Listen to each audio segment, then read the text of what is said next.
The recent terrorist attack in Pahalgam, Kashmir, has once again tested India's resolve. This heinous act, claiming the lives of innocent civilians, has been met with a firm and decisive response from the Indian government. Prime Minister Modi, in his address to the nation, vowed to bring the perpetrators to justice. He emphasized that India would not tolerate such acts of cowardice and that a befitting reply would be given. This attack is not an isolated incident.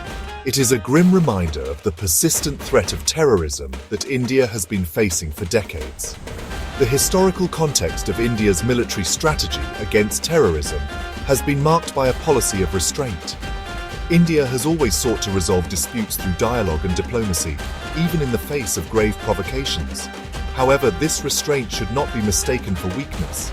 India has shown time and again that it will not hesitate to use force when necessary to protect its sovereignty and territorial integrity.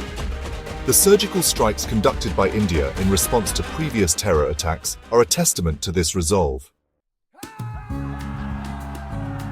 India's military strategy has undergone a significant transformation in recent years. From a doctrine of strategic defense, India has shifted towards a posture of offensive deterrence. This shift is particularly evident in India's approach towards Pakistan. The high-level security meeting convened by Prime Minister Modi in the aftermath of the Pahalgam attack underscores this shift. The meeting, attended by top military and intelligence officials, deliberated on a range of options to punish the perpetrators and their backers. The message was clear: India will no longer be a silent spectator to acts of terrorism emanating from its neighborhood. This new approach is based on the understanding that a purely defensive posture is not enough to deter state-sponsored terrorism. India recognizes the need to take proactive measures to dismantle terror infrastructure and target those who provide support and sanctuary to terrorists. The Pahalgam attack must be seen in the context of Pakistan's own internal challenges and strategic compulsions. Pakistan is grappling with a multitude of problems, including a flailing economy, political instability, and a resurgent Taliban. In this backdrop, Pakistan's continued use of terrorism as an instrument of state policy is a desperate attempt to keep the pot boiling in Kashmir and divert attention from its internal woes.